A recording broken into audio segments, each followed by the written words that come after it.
that the old adage, better late than never, applies here, because we're probably not going to get through as much as we would like to, or as much as I would like to today, so this will still be applicable over the weekend, most likely. So I'm going to pick up at verse 6 where we left off last time.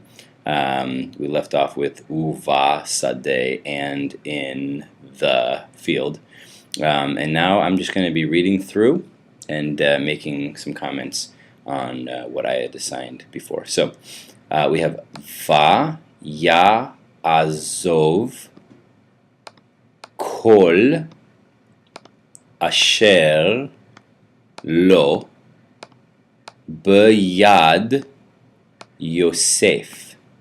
Okay, and now we have to remind ourselves, okay, what's the reference? Who are we talking about? Who left or abandoned all that was to him in the hand of Joseph? Well, of course, we're talking about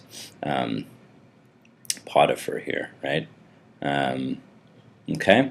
Velo yada ito me'uma ki'im halehem asher hu achal. Notice we have a break here. Vayehi Yosef Yefe Mar'eh. All right. Just a couple of things to note on this. I'm not going to do all of the work because we'll do that in class, but this is a strange phrase. Velo yada ito me'uma. Ki'im halechem, right? And you've got to read all of it in context.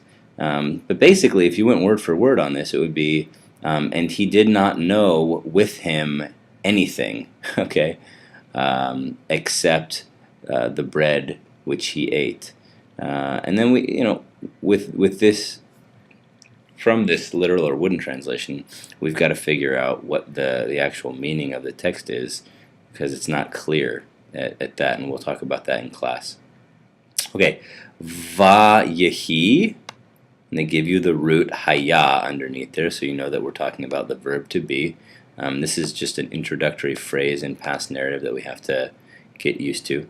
Vayehi achar hadvarim haele va tisa eshet adonav et eineha el Yosef vatishal ki yishkav ima velo ava vayomer el eshet adonav hine adoni lo yada iti ma babayit vechol asher lo natan beyadi einenu gadol babayit haze mimeni velo chashach mimeni me'uma ki im otach ba'asher at ishto vezot tihye ra'a gedola le'elohim. Okay, a couple of things that we need to talk about here, and we'll talk more in depth in class again today. But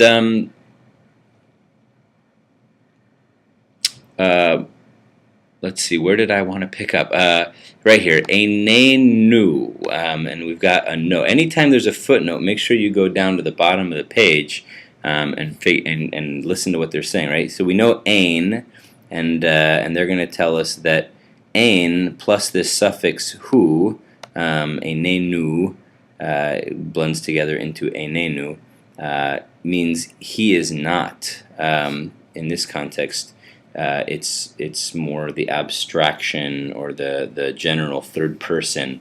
There is no one. So there's some things here that are difficult, and we just gotta do our best to fly by the seat of our pants and go, okay, well, that's something I haven't learned, and when we're reading a text, there's always going to be things that are new. So let's try to figure out what this says. Literally, it says he is not, but we're going to translate it in context as there is not, because that would stand as the neuter, which we would have in English. They don't have in Hebrew. There is not gadol babayit hazeh. So there is not great in this house. Babayit hazeh is in this house. Mimeni. What in the world is that? Well, you may recognize the meh part, right? From, but then it's been conjugated for the first person common singular. From me. So what's the deal here? There is not big or great in this house from me. What is he trying to say? There is no one as great or greater than I. And how do we get that? Well, it's the combination of gadol, which is great, and then mimeni, which is the comparative, right? So this is the way that Hebrew will mark the comparative, like greater than or lesser than or more rich than X, Y, or Z.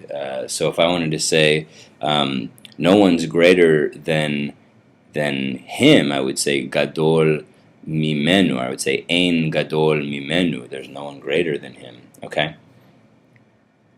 So let's keep reading, trucking through it here.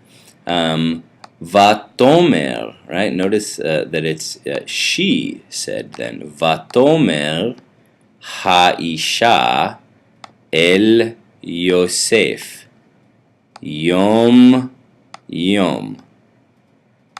What? What is yom yom? We'll talk about it in class. And you said day day? What is day day? Well, think about it. What could day day mean? Velo sham'a eleha. Okay? I'm going to split the video here because I think I've talked enough.